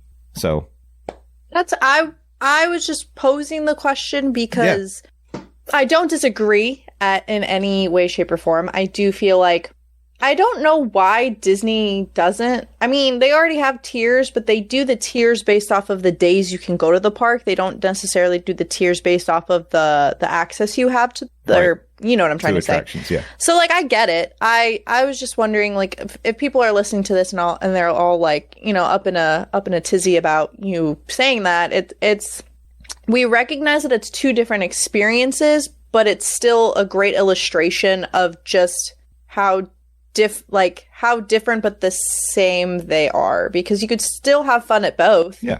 It's just you're getting different things, and there are different vibes. Even as a local, you still get a different experience. That was it. You're right. I promise we still like Disney, guys. I'm still going to go. I promise. I'm still going to go. Yeah. I still love it. Yep. But, I feel like it's only fair that we do call things out that we don't like. And it's really just tacked on cost. Yeah. Mm-hmm. You know, that's what it, and the complication of always having to use your phone. That's it. Mm-hmm. Yep. But otherwise, Disney's still magical. Yeah, other than that, it's perfect. We love it. I will say, though, I would like to say that I feel like this is a great illustration of Disney listening to the consumers. Sure. Because I do think there was a lot of confusion, a lot of XYZ thing in terms of like even Jollywood nights, even all the things that we've talked about today. I feel like is a great representation of them actually listening to the people who go to their parks. And I respect them for that. And that's all I have to say. Look at Stepher's being the one, like the voice of reason on the podcast for Disney today. Who would have ever thought? Yeah, I didn't have that on my bingo card. No, listen here. You're right. Our journalistic integrity. Jay gets us sued. Steffers is the voice of reason. What's going on, y'all?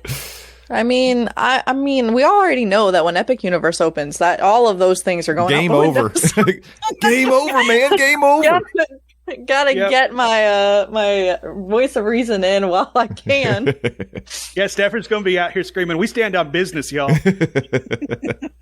Exactly. Okay. So speaking of Epic and speaking of Universal, before we transition fully into Across the Universal with Steffers, I want to mention yesterday there were two things I got to do for the first time at Universal. One of them was to go into the Epic Universe Preview Center. I did not purchase any merch. I promised that I proud of you. Wouldn't. Ow. I really thought about it because they've got some very cool stuff for Dark Universe. I didn't do it. Even though So proud. On day one, when I go to Epic, I would love to have something Dark Universe on, but I'll wait. But that was cool. I didn't download the app and do the AR thing, but there was a guest that was standing beside Casey and I as we were looking at the huge model that takes up like such a huge footprint in that store. And he had his AR going. He was showing us some stuff. So that was cool. I mean, it's just, even the store is like impressive, and seeing like the anticipation, the energy of the people going around looking at all the Super Nintendo World stuff and the Harry Potter, like you can just feel how excited people are for Epic Universe, even just in this little shop. And that's very, very cool. So that was awesome. But prior to going in there, and it's open till like midnight, we went in after the park had closed. Prior to going in there, the reason we were at Universal yesterday is because I was hoping to see Cinesational for the first time in person. I've heard such good things about this show. The drones, the fireworks, the projections on the fountains, the projection mapping on the buildings. Such good things. Like I said, when we got there, it was storming. So we were crossing our fingers, hoping that weather would pass by and everything would be fine. Well, the weather did pass. Not everything was fine, because when we got to see Cinesational, we didn't get any drones. No drones last night. Because of the weather. Because of the weather. That's a bummer. Yeah. It was still good. The music's great. I love all the references. Like the Jaws part is so good. I actually even think the Fast and Furious part is really cool in the show. When they do the Ghostbusters, they projection map like the Ghostbusters fire hall behind it on the buildings. And that's cool. Yeah, like there's so much good there. I mean, all these, they're hitting all the favorites. The Jurassic Park, you've got the Jurassic Park theme. You see the dinos. You get King Kong. There's a nice little King Kong portion. There's How to Train Your Dragon. Like, all the segments are great. The music's great. The projections on the fountains are very, very good. And I love what they do, combining the projection mapping on the buildings behind the fountains but this is the one thing I'll say about it. And this is true with other nighttime shows. To get the best experience, you definitely need to be on one side of that lagoon. You need to be on the side where Cafe La Bamba is, and go into like Central Park right there. We were standing on the lawn at Central Park. Stepher, I was just gonna say I was visualizing in my brain the layout of the park, but I do think that Central Park has like I think they accounted for people to view it from there based off of the space that they allot. Yeah. So I think, although it's unfortunate you can't see it from a different perspective, or you could try. You could. But it's probably just not gonna... wouldn't be as. Yeah. It probably wouldn't be a great time. I think that they account for a decent amount of people. I also think that they I don't want to say underestimated, but I know in previous shows that they've had, like, turnout wasn't always popping. So, like, yeah, I didn't think it was a thing that they had to really worry about anyway. Yeah, that, maybe that's true. They were like, people like to see it, but it's not like everybody in the park gathers up and saves a spot. Exactly. But I think for this show, that's going to happen sometimes because, like, on a nice day, if it's a clear night, you're going to get those drones. And I will say, even just seeing the show as we saw it, I thought it was very good. I think with the drones, it would just because our friends that were with us were explaining, oh, at this part, the drones would have done this, and at this part, they would have done this, and it really would have enhanced everything and taken it, like, over the top. But even without the drones, I thought it's a really cool show, and it'd be worth seeing even if so I guess it's good to know. The show goes on if it's raining. You're just not going to get you're not going to get drones. So anyways, I'm going to have to go back and try again because I want to see the full show. But my early review without drones, I'd give it a 7 out of 10, I think, at this point. Still high marks. Yeah, not bad. I mean, it's better than the old, any of the old nighttime, because those were just fine. I mean, at Universal, they're definitely up in their game here, and I mean, it makes me excited too because I'm sure Epic is going to have a nighttime show. So, I cannot wait to see what they have up their sleeves for Epic's nighttime. Okay, spectacular. What if they have one spectacular for each land? That would be wild. Not like that okay. Would be let me. ambitious as hell. Not like same tier, like full on happily ever after spectacular. But what if they have like rotating? Never mind. I'm gonna stop talking. You could do like a little good night kiss in each one of the lands. I guess I suppose, but I like that though. Yeah, I don't know. I'm just excited. And again, Universal's doing great. I'm fired up about seeing it with the drones and even without, I think it's worth seeing is what I would say. With that being said, we can now fully jump in our portal. We're going to go through the portal and go across the Universal with Steffers. Steffers, what have you got it's for me. us? Oh, big news. Such big news. I'm going to go with like the smaller of the bigger news. While you are listening to this, the Universal Mega Movie Parade debuts this week. If you're listening to this on drop week, it premieres on Wednesday, July 3rd. If it's anything of an improvement from the Superstar Parade, I was trying to think of the name of it, then we're going to have a grand old time. There's going to be a T-Rex roar, E.T. Adventure vibes, true colors of trolls, and more. And this parade will run select days through November 14th. You can check out the Universal app. I'm sure that the times and stuff will update. So check that out. But the big heavy hitter news is we got another Halloween Horror Nights IP announcement last week. In case you missed it, like it's not like we posted it on socials or like everybody was hyped about it or anything. But we have confirmed Ghostbusters Frozen Empire is going to be the next house for Halloween Horror Nights. It is going to be bi-coastal, so it's going to be at Hollywood and it's going to be at Orlando, just like A Quiet Place house is going to be. I'm pretty excited. I don't know if you guys are excited, but I'm pretty excited. I haven't seen the movie, but I enjoyed the Ghostbusters house when we went in 2019. I'm saying 2019. That might be the wrong year. So I'm excited to see how they pull this off. I do think you have to watch this version of the movie in order to get any references, probably. Yeah. So that will be on my to-do list. Me too. I'm not sure if you guys have seen the movies, but I saw Afterlife. I haven't seen Frozen Empire. Yeah, I have not seen either. They are on my list of things to watch. Me, Smoking Hot Girlfriend, and her daughter have a plan to marathon both of those. But yeah, to your point, Steffers, I think if you want to get the full experience of this house, you definitely want to at least see Frozen Empire, as they are pulling inspiration from specifically Frozen Empire. So. Yeah, I can't wait.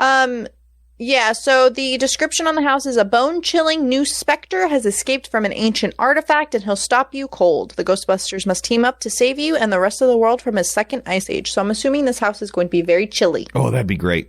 which nice, is great. refreshing. If you know, yeah, I was gonna say, if you know anything about Halloween Horror Nights houses, typically there's a great old breeze when you walk in and a great old breeze when you walk out. But if there's a great old breeze while you're in it, I'm not gonna complain. Yeah, I'll stand there with the ghost in my face and just soaking up the AC. I'm like, do your worst, ghost.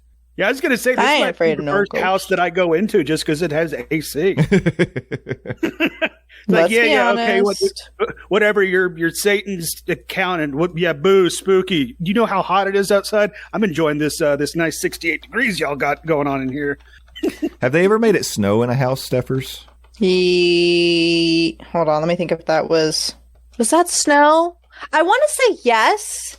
I think it was like a Snope situation. I want real quote snow. Me. Okay, listen here. It's Florida. Ain't no way, sir. I can't think of what house it would have been, but I feel like I had some stuff falling on me. So I was thinking about Dead Man's Pier.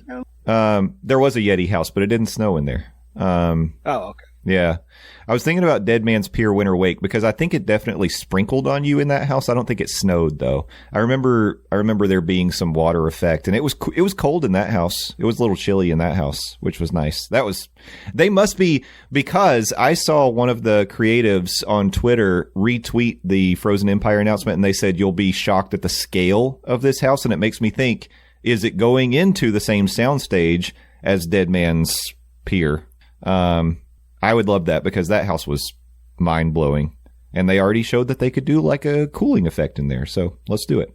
What if let's do it. Talking on the scale, what if they were recreating like the Ghostbusters firehouse? Yeah, that would be cool. That they could be. I wouldn't. I mean, there's room in there to do that for sure in that soundstage. Be pretty cool. It would be. And then yeah, all of it. I love Ghostbusters. I like every version of Ghostbusters that I've seen. I'm easy to please when it comes to Ghostbusters. I think that Afterlife was great. I really, really enjoyed it. I heard Frozen Empire I haven't seen it yet, but people have said, but I am going to watch it. I also need to add Quiet Place 2 to my list of watches ahead of Halloween Horror Nights because I haven't seen that one yet either. There are so many things I have to watch before Halloween Horror Nights. Yeah. Girl, same. So... That's exciting. Girl, same. You crack me up and I love it. Anyway, if we haven't already told you 10,000 times, I know I'm being very exaggerative, but Halloween Horror Nights will run across 48 nights this year, starting on August 30th. I am attending this year, so that's pretty hype. Woo! Nice. And tickets, single night tickets, I think are on sale. Mm-hmm. But that's about it. Mm-hmm, mm-hmm. And like tours and stuff. Mm-hmm. But other than that, keep an eye out. Oh, there was also a new merch line that came out for Halloween Horror Nights. We can post this on social media, but it's for the Ghostbusters announcement. They released the Ghostbusters HHN merch, which looks really cool. I just am one of those that will not purchase if I haven't seen the thing. So I think I want the retro HHN vibe that they got going on. I like those, yeah. I like those with the spray paint. It looks like very hairband or something. Yeah, very cute, very fun, very nice. But that's mostly... Oh, actually, no. Hold on. Uh-oh. There's one more across the universal bone I need to pick. Okay. If y'all are not a part of our Facebook group, I recommend you join our Facebook group. But I would be... not a great podcaster if I did not yell at Paul from our Facebook group. Paul. Uh-oh. I got a bone to pick with you. And you know what you did. Mm-hmm. And you know what you did. I'm just saying. When I saw him put that in the Facebook group, I was like, oh no, Paul, you stepped in it this time. What did you do? I gotta go look now. I will. No. I will read the post. Okay, gonna preface this by saying not only is the queue dark, but I usually breeze through it rather quickly. That being said, how long has E.T. been in the queue area, and why is he holding an orb? Oh, no. Oh! I screamed. I said, did you even watch the pre-show? Yeah. First thing I said, I know that thing verbatim. You want me to quote it? I will quote it right here. And I won't. That's like an extra YouTube video I can do. But I was like, sir, Well, sir, that is not E.T. Number one. Number two, listen, I am a huge E.T. ride, like E.T. Adventure stan. mm-hmm. If you join our Facebook group, please note, Just you watch. will feel the wrath of Steffers. If you're treading on ET territory, just watch where you step. That's all I'm saying. You're gonna get stabbed. Steffer stab. Steffers in the Facebook group stabbing people. Good thing there is an angry. Actually, I'm gonna angry emote that. I didn't even react. I read it. Let me tell you, I read the post and I said, "Nope, not today." I alt F4'd. and then I saw your comment, Justin, and I said, "Oh, I've been summoned. I must now." I gave it 24 hours and you hadn't responded, so I was like, all right, Paul, I got to tell you what's going on here. It took me 24 hours to calm down. Yeah, here you are with the angry blood, just out here stabbing people. Listen, I thought, shout out to Paul, one of our favorite members of the Monorail family, however. Mm-hmm. I think he likes the Steffer's bait, to be honest with you. It's okay. Bait me. Bait me. Anyway, that's all I got for Across the Universe with Steffers. Tune in next time. Ah, dang it! We already did the outro music that I guess we have now. It's gonna so this is with the announcement of Ghostbusters. That makes what the 8th house announced by my counts. Is that right? I think yeah, because the two right. is Triplets of Terror, Monstruosos, the Museum, Major Suites, Goblin's Feast, and Slaughter Cinema 2. That's the 6 original. Then we have A Quiet Place, and then the Ghostbusters. Your 2 IPs announced so far. So that's 8, right? Yeah. So that leaves 2 2 probably IPs unannounced. Classic Monsters will happen. Yeah. So I think so. -1. Yeah. So we just don't know what the other one is yet. Do we have any speculation? Fallout. We're gonna die on that hill, damn it. No, I don't. I mean, we do have we always have speculation, but I don't know if it's. Let me look here. I just didn't know if you had any inkling, Steffers, on what this might be, because I don't have any clue. So no, people speculate, but I would like to hold off on what I want to speculate on, because we did get the Frozen Empire. There's one more on the spec map that I'm interested to see if it comes back. Has Blumhouse done anything this year or last year? Yeah, didn't they do that? They did that a weird imaginary friend movie that came out very close to the Ryan Reynolds imaginary friend movie. Oh yeah, that's right. Yeah, I'd forgotten about that. Yeah. Yeah. Man, I really hope a parent didn't buy the wrong ticket and take their 6-year-old to that movie. I know. Talk Whoops. about therapy. The other thing is, honestly, the Ryan Reynolds version of that would probably make some people need therapy. That movie gets heavy. The other thing was they announced Megan 2, so I didn't know if a Megan house was a possibility, but I think it's a possibility. We'll get or would they want to keep the Megan dancers just its own entity, because that seemed to be very popular, at least from online, because y'all know my fat ass ain't. Oh, I loved it. I thought it was great. I loved the way that they came out of nowhere and then suddenly you were surrounded by Megans. That was very cool. And then Abigail was one is that a Blumhouse? I know that people thought that movie was really good. Was that Blumhouse? I'm not sure. Look, Universal Pictures. So I don't know if it's Blum, but it's Universal Pictures, so it's possible. Yeah. That's my thing. Is there are IPs that I think could be houses, but also could be scare zones. So I'm gonna reserve, because we also haven't gotten any scare zone announcements at all. That's true. Yeah. So let's reserve our speculation for maybe next week, because we might get some more stuff. I want to say that Universal Monsters might be the next announcement. But maybe I'm wrong. Ever think about doing a Harry Potter Halloween horror house? Because there is some really dark, messed up stuff in that movie. Movies, rather. Yeah, there's definitely stuff they could fully build out a very spooky house with Harry Potter stuff. I just feel like your obstacle there is going to be J.K. Rowling. Oh, she's an obstacle, just period. But please go on. Well, I just think you'd have to get her to approve. And if I'm Universal, I just don't even want to mess with that personally.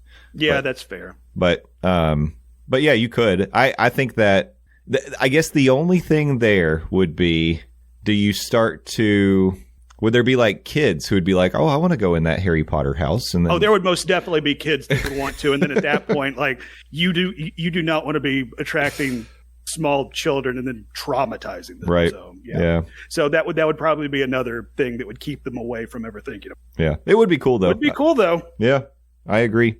We rode Forbidden Journey yesterday. Casey was okay. She screamed at the Dementors, right? And who wouldn't? They're spooky.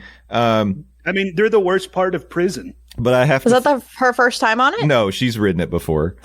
Okay. But the Dementors got her. But here's the funny thing. Oh, also the dragon that blows the fire at you was aimed directly at me, and it was great because I was kind of chilly because we were like out in the rain, and we went in there, and then the dragon blew like the hot fire at me, and I was like, oh, that feels pretty good.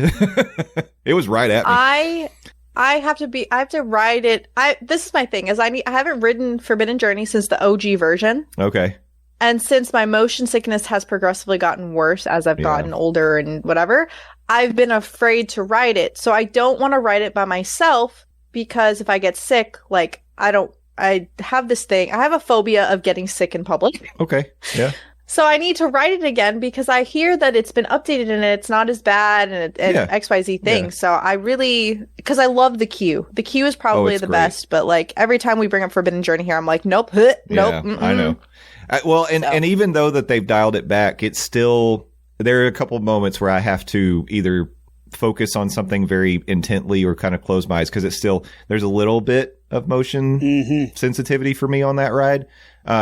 But I'm glad I didn't ride the original version. It would have destroyed me, I think. But probably. And Landon's afraid of the spiders, so he won't go back on there. Aww, but same. No, I just close my eyes at that point. Oh, okay. And then I have to kind of crack my eyes open to make sure they're gone. But I always crack my eyes open too early, and then there's a giant 8-foot spider in front of me, and I invent profanity. It's a fun experience for everybody.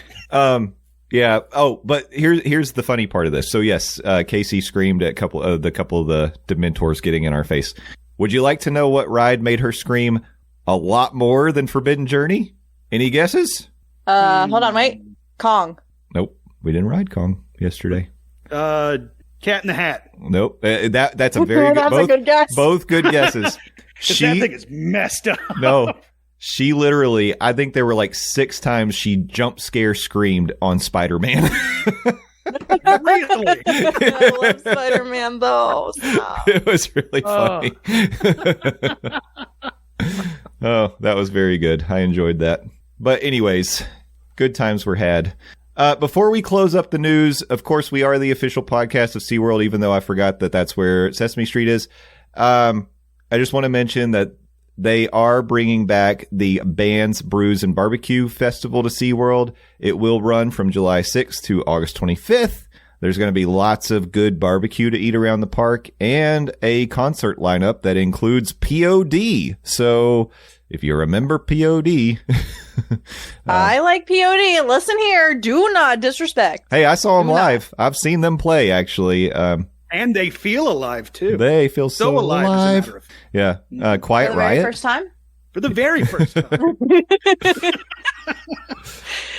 Queensryche again. But yeah. All right, yeah. Yeah. So anyway, there will be music. There will be music. We can confirm. Well, I'm proud of SeaWorld for announcing the concert lineup before the festival started because they didn't do that for the Seven Seas Food Festival. So... definitely the way to do that, SeaWorld. Yeah. So good job, SeaWorld. We're proud of you, and we are proud to be the official podcast of SeaWorld Orlando. Oh, they got Quiet Riot coming? All right. Yeah, that's right. Yeah. Go on and feel the noise, y'all. Feel the noise. Landon, I think it's time to come on, feel the noise for our favorite segment on the Monday Morning Monorail podcast. And that is, of course, FastPass Standby Snack Break. That's right. It's time to read your answers for this edition, a super soaked edition, if you will. We're talking water parks on FastPass Standby Snack Break. Last week, I asked you, the lovely listeners, to pick between Disney's 2 water park offerings. That would be Blizzard Beach and Typhoon Lagoon. We even did some FastPass Standby Snack Break history. We reached across the Universal for the very first time, bringing in Universal's Volcano Bay to round out the trio. So with your answers on the Facebook and in the Monday Morning Monorail Family Discord as well, did we get any on the Twitter machine? I didn't put it on Twitter because I think this should be Discord and Facebook exclusive. Okay, we didn't put it on the Twitter machine because this is Facebook and Discord exclusive. Oh, okay. Let's head over to the Facebook group first. How about that? Does that sound good, y'all? Good to me. Sounds good. All right, I'm going to go with the person who started us off. That would be Cocktail Bob, who is my favorite member of the Monorail. Okay, he may not be my favorite member of the Monorail fam because this is what he wrote. First off, is the official podcast of SeaWorld. The fact that you left Aquatica off the list is hurtful. He then follows it up that take this with a grain of salt. I'm only going off look since I've never been to Italy. Bob. Common response. Volcano Bay, Standby Typhoon Lagoon, and Snack Break Blizzard Beach. And he would Lightning Lane Aquatica. It has what looks like the best/fastest non-lazy. Bob, no. Go to Volcano Bay, Bob. Go to Volcano Bay. Good night. Get out of here. But also, in my defense, I did tell Landon Aquatica, but then it was all like, but what about the second water park for Disney? So it was very, you can't please everyone, Bob. That's right, Bob. Get out of here with that. I found that out this week. You can't please everybody, Landon. Why don't you rename FastPass Standby Snack Break? Oh, it's not like Disney's going to change the damn name of the damn thing again, or anything. I mean, that'd be ridiculous. Oh, somebody else. Okay, I'll take Mars. Mars, because I get to take this one because I'm allowed to put people in the penalty box. Mars said, "Am I allowed to snack break all of them, or is it going to get me put in the penalty box?" Well, as it turns out, that will get you put in the penalty box, Mars, because that's not how we play. Penalty box. So enjoy your stay in the penalty box. Sorry. I will go with Keenan because seems like a normal response at first glance, so we'll go with it. Keenan is going to FastPass Volcano Bay. Hands down, best water park I've been to, though Bob has me thinking I need to try Aquatica. Listen here, Keenan. No, Bob, stay on the path. Stop it. Everybody, do not listen to Bob. He is a bad influence.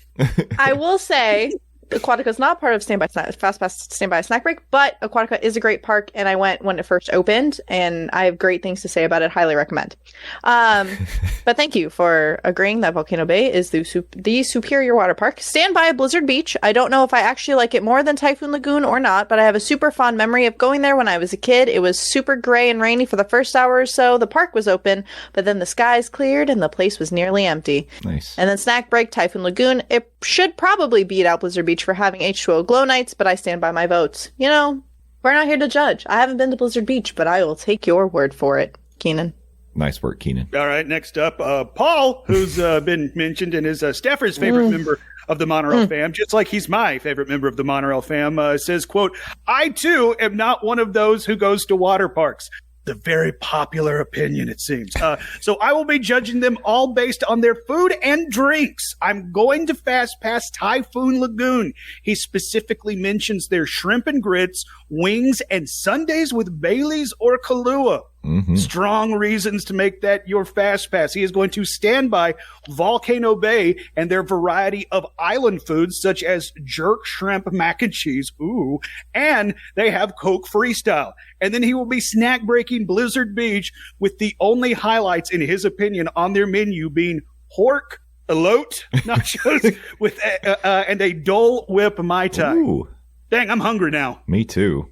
Yeah, all of those things are not on my new diet, but I would definitely do some cheat skis for some of those eats. Those all sound great. Thank you, Paul. Great answer, and you are my favorite member of the body. Steffers does love you more than I do. You can't see it, Paul, but I'm glaring at Landon. Well, joke's on you, Steffers. I'm not looking at the camera right now. So. I like those answers. I like that approach, Paul. Very, very good. I will take Steve's response. He said he will FastPass Volcano Bay. Why? Because I've never been. I'm going to stand by Blizzard Beach because it has a chairlift. I don't have to hike up that hill when it's operating. And then Snack Break Typhoon Lagoon. The only reason? No chairlift. Yeah, I'm that lazy. But if they bring back if they bring back the sick shark reef, perhaps you get a bump up in my book. I am sad that they took away the reef that you could swim with the fishes. I did that. I want to say my first and only time I've been to Typhoon Lagoon. I did that, and that's why I love it so much. Yeah, it looked awesome. By the time I made it to Typhoon Lagoon, they didn't have it anymore, so I never got to. And maybe that's a little preview of something that might factor into my ratings, but we'll see.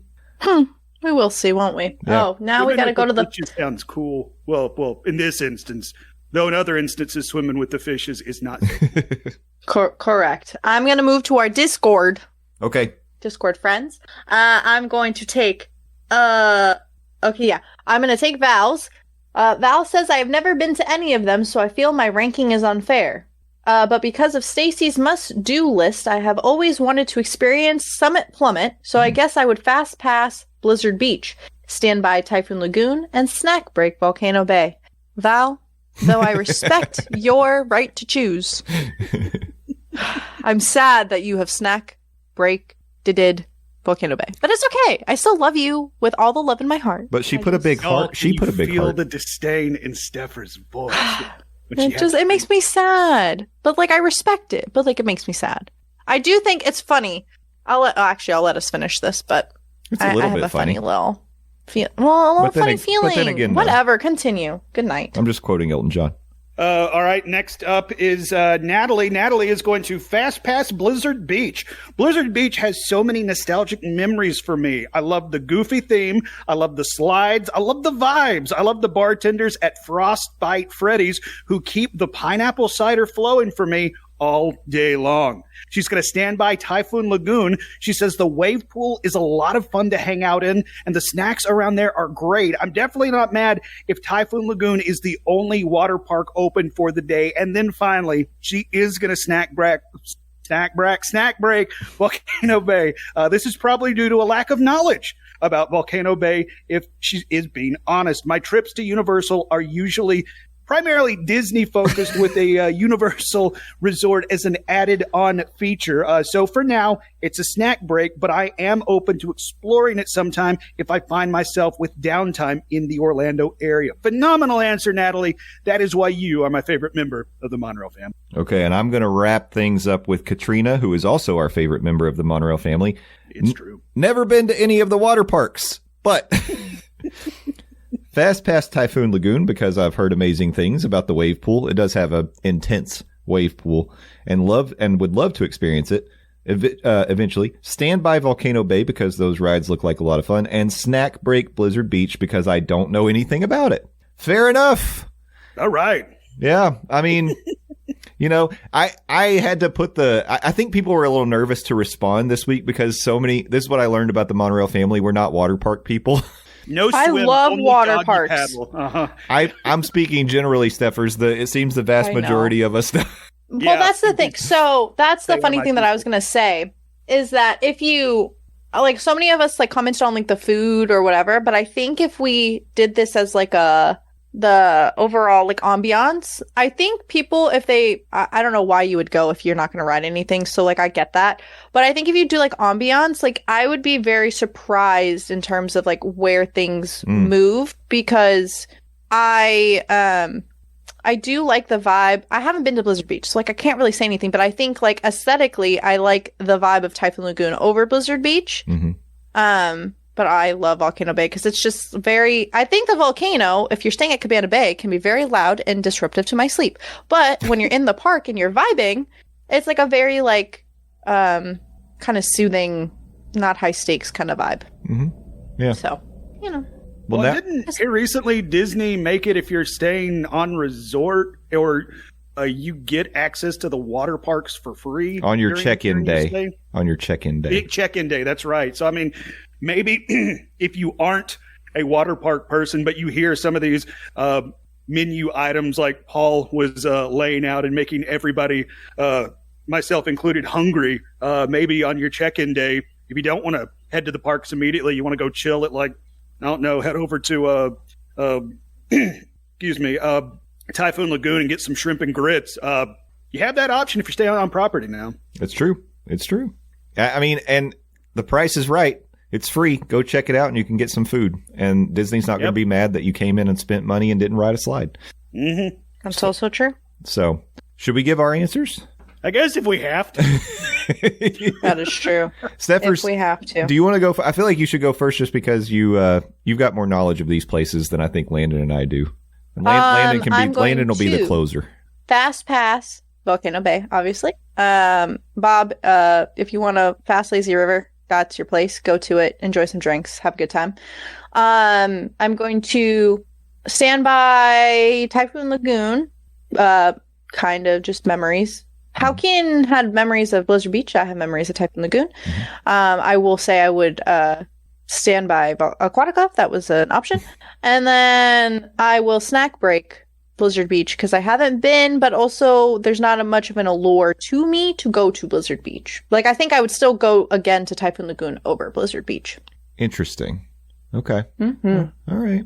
Okay, so for me, I've definitely been influenced by all these answers because out of the three, I've been to just one, which was Typhoon Lagoon, and I enjoyed it. I actually thought, if you're talking about overall atmosphere, I thought the atmosphere was great. It's atmosphere-wise maybe my favorite water park I've been to, but I haven't been to Blizzard Beach, Volcano Bay, or Aquatica. So that's, just on a short or limited experience opinion there. But I did really like the ambiance. I like the food and drinks at Typhoon Lagoon. So anyway, I'm speaking just like all of our monorail family members, just from opinion, without any real experience at some of these places. But yeah, that's what we do every week. That's never stopped us before. Yeah, it doesn't hurt anything. I think I'm going to FastPass Volcano Bay because I like the tapu. And I like to ride the slides and do the attractions and stuff, but it would be cool if I didn't really have to wait in long lines to do that. And I'm interested in the food and drink. I think the volcano is really cool. And I love the idea of a fast lazy river, I think, or a not so lazy river. I think that would be really, really fun. So I'll FastPass Volcano Bay.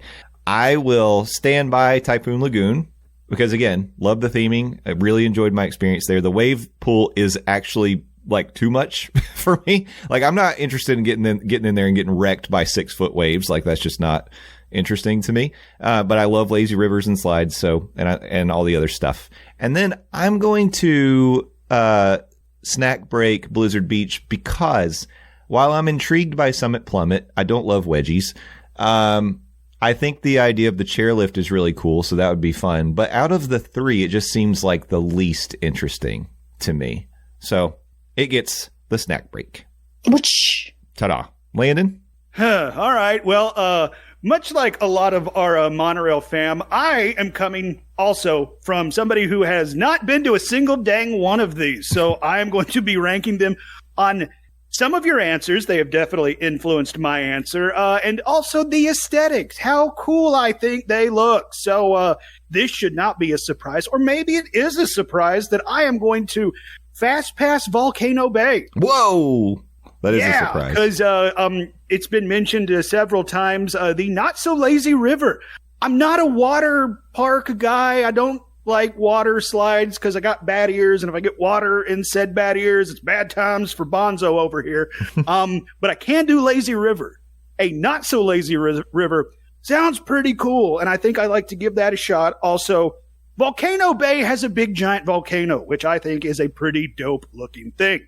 I am going to stand by Typhoon Lagoon because that too looks pretty cool. And Paul's answer in particular really, really made me hungry, talking shrimp and grits. I could get down on that. And Sundays with Bailey and or Kahlua in them. Hell yeah, that sounds like a good time. And then I'm going to snack break Blizzard Beach because, aesthetically, it does the least for me. I don't know. Just my mind would make me colder than I think I would actually be, even though it would be, in Florida, very hot, but I'd be wet and I'd be seeing myself surrounded by a bunch of frozen stuff. And that would, for some reason, make me think I'm colder than I was.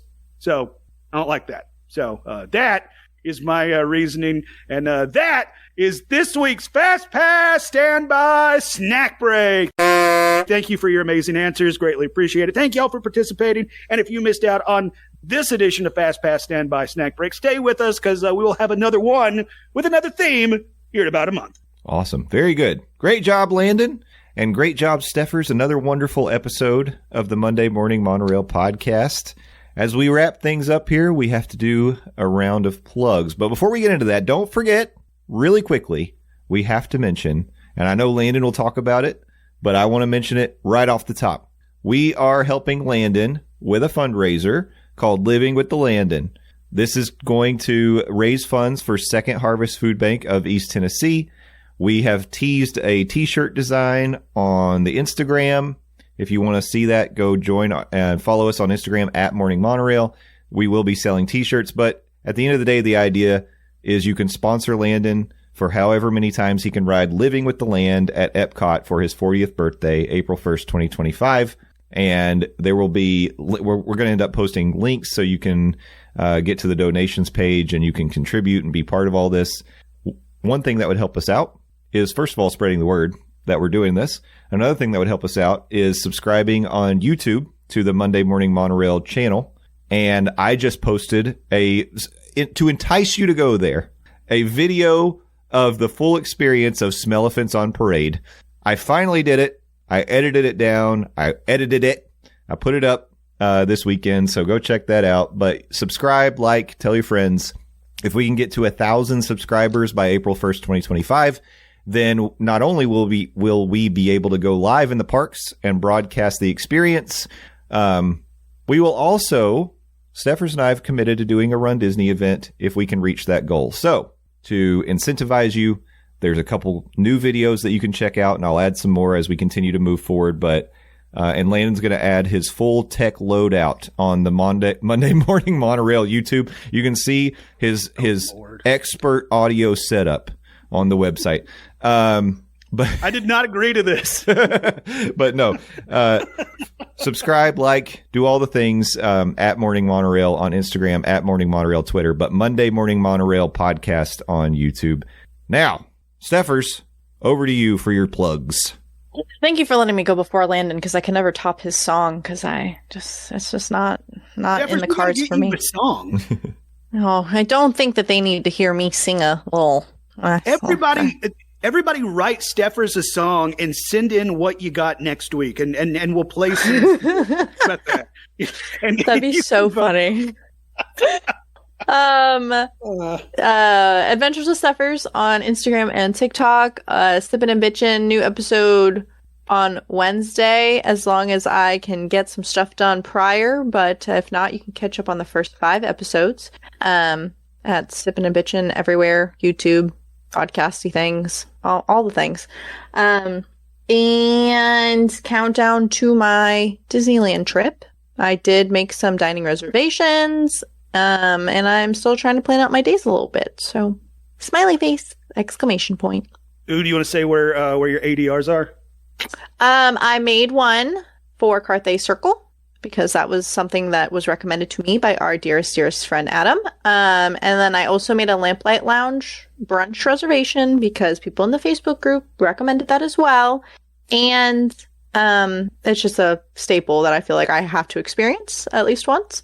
So those are the only 2. I am giving myself the grace to kind of do quick service and experience, like, not put myself on a timetable. So we'll see how well that goes. Well, cool. Yeah, I think both those. I'm excited. Both of those are good choices, Steffers, even if I can't say it. All right, Landon, over to you, sir. LANDOZ, please go follow me, Landon Doan. I'm the best, Landon Doan, not the rest. That's your can follow near the time. And for some reason, I decided to renew my URL ownership of Butt Munch Chips. Butt Munch Chips. Sit on your butt and munch. Yeah, that's right. That's where you can. Well, actually, you can't find anything right now. Part of the reason I decided to let the URL lapse is because the website got broken and you can't find anything anymore. So I'm going to have to rebuild the website. But assuming I can rebuild said website, that's where you can find stuff I did back in my college radio station days. I have old podcasts of video games, Game of Thrones, wrestling, and some interviews with Futurama, Aqua Teen Hunger Force, Venture Brothers, fun stuff like that. But I also appear on The Phil Show, News Talk 98.7 WOKI radio station locally here in Knoxville, Tennessee, streaming 6 to 10 a.m. Eastern Standard Time at newstalk987.com. Also available in the iHeartRadio app and the News Talk 987 app as well. We also podcast said show, so if you miss any part of it, you can't listen live, you can search The Phil Show on wherever you get your podcast and download it there. Check that out. But like Jay mentioned, like Stepher's mentioned, I am going to be heading down to the House of the Mouse in Orlando, Florida on April 1st for my 40th birthday next year, heading to Epcot in particular, where I'm going to ride Living with the Land as many times as possible. And I ask you, the lovely listeners, to make pledges for every time that I ride Living with the Land. And for every time I ride Living with the Land and your pledge, that money will go to Second Harvest Food Bank of East Tennessee. And any money raised during this fundraiser is earmarked for the Food for Kids program. We call this Living with the Landon. I believe it's this week we're going to be announcing and releasing the t-shirt image. And guys, correct me if I'm wrong, it's also this week that if you're a member of the Monorail Family Facebook group, you're going to get a link and an exclusive window to buy said merchandise, where any money raised past the cost to make said merchandise will also go to Second Harvest Food Bank of East Tennessee. I am very excited about this. I thank Jay and I thank Steffers for all the behind the scenes work with this. We've teamed up with an incredibly talented artist who has made the idea come to life and put the damn thing on a shirt that we're now going to be able to sell to you, the best podcast listeners in the game. I am incredibly excited to do this, and I'm incredibly excited to do it with y'all. So keep an eye. We're doing the damn thing, y'all. By the way, happy 4th of July. Be safe if you're celebrating. It's fun to blow stuff up, particularly fireworks, I guess I should say. But do so sober-ish. We want you to come back here next week with all the digits and appendages that you have right now. So, yeah, be safe. Love you. Have a safe 4th of July. Y'all are the best. Talk to you next week. See ya. I can confirm. So I've been rolling out teasers on Instagram. Mm-hmm. The design will be dropping in the Facebook group prior, aka this week, and anyone in the Facebook group will get exclusive access to the shop link on July 4th, and then the design will be shared on Instagram for everyone else on July 8th, and we will share the link to the shop next week for everyone who's not in the Facebook or Discord. Perfect. Smiley face. Very good. Well, this has been a epic episode, 2 hours in length, so thank you for hanging with us, if there's anyone still listening. Hopefully there is. 2 hours? Yeah. I'm exhausted. If you want to give yourself a chuckle, go visit buttmunchchips.com, because it makes me laugh every time that right now. It is what it is, and I just think you should go check it out. It's in a very poor state right now is what it is. It's funny. It's just back from the dead, y'all. It's just funny that it exists, and that's what it is.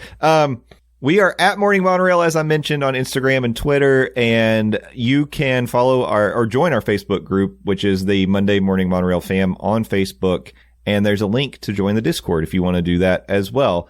As I mentioned, I think that, I don't mind teasing the stuff that we do in terms of our interacting with the Monorail fam on Twitter and things, but I kind of like the idea of if you want to chime in and be part of it, like, join the Facebook group, be in the Discord, come in there and really be part of the family. I think that's a cool way to do it. But we're not a cult, I promise. It only sounds that way. And I'm sure it's fine. We're one of those fun cults. You not the ones you hear about on the news. Yeah. At least not yet. But thank you all so much for listening. We appreciate everything that you do, whether you join all the stuff or you just come back and listen every week. It means a lot to us. And as Landon said, have a great 4th. Take care of each other. Be safe. Also, thank a cast member. Thank a team member. Be excellent to each other. And party on, dudes. We'll see you next week. Bye-bye. Okay, bye-bye.